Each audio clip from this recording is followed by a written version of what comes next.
doing this afternoon? So we're out here, we're brush hogging some roadways, doing all these for the landlords. So when we cash rent everyone's farms, and we do this to everybody, not just the ones we own, we'll go around and we'll sit there and we'll brush hog everybody's roadways to keep down all the shrubs, the grass and whatnot, just make the farm look nice for them and whatnot. So when we kind of tell everyone what we want to rent their ground for and whatnot, we kind of take into account all the stuff that we do for the ground, and we come and we bulldoze or we track hoe some stuff for free. We hang gates and stuff. We do some of that stuff for free as well. And we brush hog, of course, for free. So we do a lot of expensive stuff for free, just to tell the landlord we really appreciate them working with us and whatnot on everything. But this is why we do it. Do it to keep the farms looking nice, the landlord's happy, and we want to control our field edges so it doesn't get out of hand and get into our actual crops that we're paying for.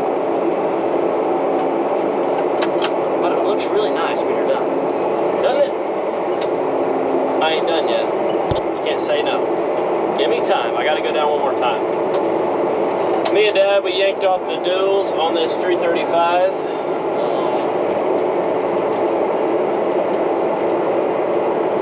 So we can start brush hogging some pastures. It's a little windy today, which is why I'm not spraying. I only got about a couple hundred more acres to spray, and then it's going to be too windy. Too windy to do anything, of course. Why wouldn't it be, right? We're not too windy. The beans are going to be ready. So flustered, I can't even tell you. So we have to wait in order to spray some of our beans. Same thing with corn. You want to wait till the beans are about to canopy, and when I say canopy, that means all their leaves are going to enclose, so there's no sunlight between the plants. Basically, sunlight can't hit the dirt between the plants. Because if sunlight does hit that dirt, what's going to happen is those weeds are going to come back because they have sunlight, which is what they need to grow. But if you don't have sunlight, you can't grow. So that's the theory of why we want to wait till they are almost about to canopy. That way you don't waste your spray. You don't have to come back again. So I'm going to preoccupy myself, and I'm going to start brush hogging some roadways. We go through all the roadways once to twice a year, and then we also brush hog all of our pastures that the cattle are on as well, but we mostly do that one. Thorn trees, that's a bad one. Nobody likes them. But the most important one is because we like to sit there and get rid of as much of the top layer of the grass. So we usually leave the brush hog halfway up. That way the cows can still eat all the grass that's there, but we don't want the seeds to be in the way, because when they go down to eat, those seeds are poking them right in the eye, and then they get pink eye. And then if those of you that know, pink eye is not something you want to mess with, because whenever you get pink eye, cows don't, it's hard to get rid of unless you catch it right off the bat. Slim the nut.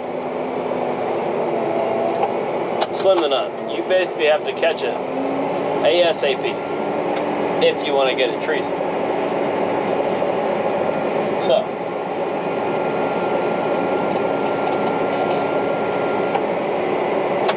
that's just why we brush hog all of our pastures, to stay ahead of the pink eye. Most of the time they won't get it if you get your pastures taken care of. So we're gonna do what we can and try to stay in front of it. Usually happens during summertime. What do y'all think? Y'all think that looks good? I think it looks pretty good. It'll also make our crops, hence over there, it'll make our crops look better too. I think it's the same. I don't know. It looks good. That's about all I have for you today. Matt and Jeffrey, they're finishing up what they had knocked down the day before. And I'll probably end up trying to finish up what I can spray tomorrow. And I'll probably be back to brush hogging, I'd be assuming. We'll see. I'll tune in tomorrow. See y'all. Afternoon. We're out raking. As you can tell, there's a little ditch there. You know how you can tell that somebody doesn't know how to go straight without a GPS? Little half mooners up there. See that? Like he just went with whatever he was mowing. I'm raking with it. It's gonna be crooked too. I don't know if you get, you know, they always say when you plant in a crooked row, you get more. I don't know if that applies for hay. I don't think I get more hay in a crooked row, but maybe, I don't know. But yeah, she's a little wavy. She's a little crooked. You have to get the GPS back in the tractor. So, who gets blamed for the non-straight rows? Is it the mower guy or the raking guy? I mean, I'm kind of straightening it up a little bit. I mean, could it be straighter? Probably. But I think the mower guy should get the blame, you know? I mean, it ain't my fault you can't drive straight. I could drive straight, but I ain't going to. I feel like the mower guy, he started it. He should drive straight, and I wouldn't have to worry about making it straight. But the baler guy ain't gonna be happy because he's gonna be going a little crooked. But it's just my opinion. I think it's the mower guy. I don't know. What do y'all think? So what we do here is we skip a row,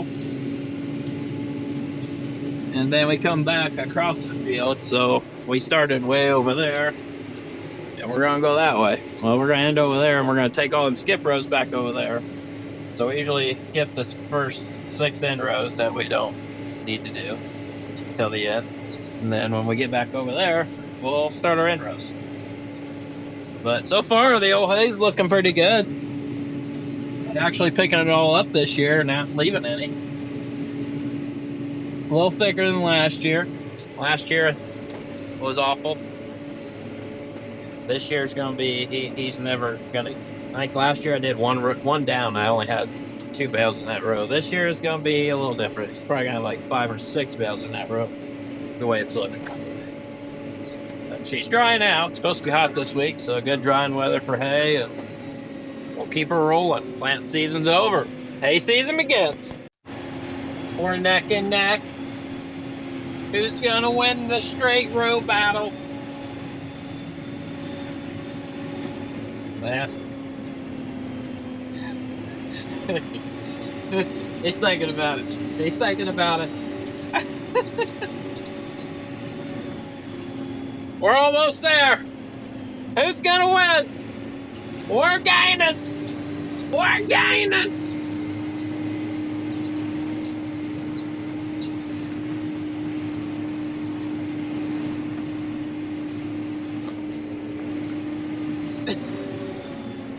It was a tie. It was a tie. He might have beat me by a little bit. Keeps throwing bales at my row. Kind of like this right here. Call it baler error. You know, keep him out of the row. Jace.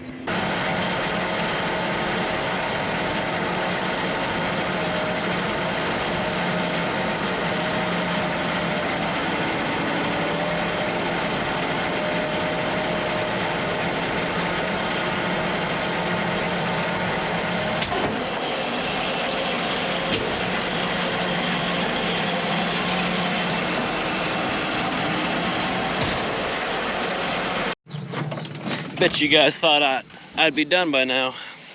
Joke's on you guys. I'm not even close. I still got an hour. But the rest of the stuff's all done. But she decided to start getting hot on us again. That's one thing bad about these 6 Series tractors. This is 6150R. Doing hay, it's just not good. they got these little screens in here, which is good that it protects the radiator and whatnot, but I'm not saying I want to copy fence design, but blowing all that back out of here, having a reverse fan switch on these machines, that's a good idea. They had a good idea on that one. I don't know why we couldn't think of that, but they didn't. But knowing how Deere works, I'm sure that they'll come out with something.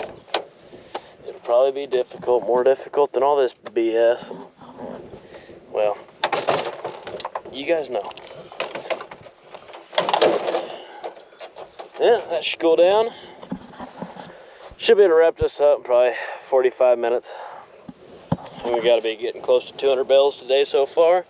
Started around 12 o'clock. It's almost, well, actually it's 5 o'clock. So.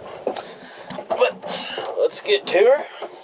I might check in later, but I probably won't. So I'll see you guys tomorrow. Have a good one. Like they want to race. Uh-oh, they're coming. Ain't beating the old Ford F-350 though. It's dusty.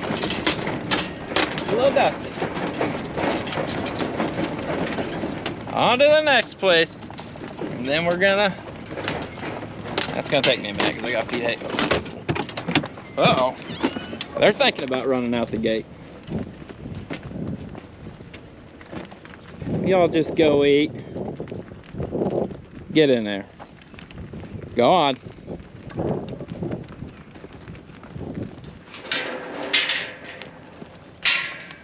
I don't want to have a repeat of last week when all the cows were out that we sold it off. Look at that bull though. Ooh boy. Heifer bull. Hi. Yep, camera shy. Sorry. I'm tired. I'm over the bouncing around for today. We did about, I started at noon, about 5 hours. We did about 30 bales an hour. That's pretty good. Tomorrow we're gonna finish, we got this big field done.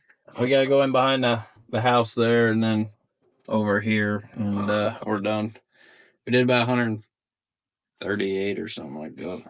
I don't know, whatever 30 bales an hour is at this point. I don't care. I don't care to do math.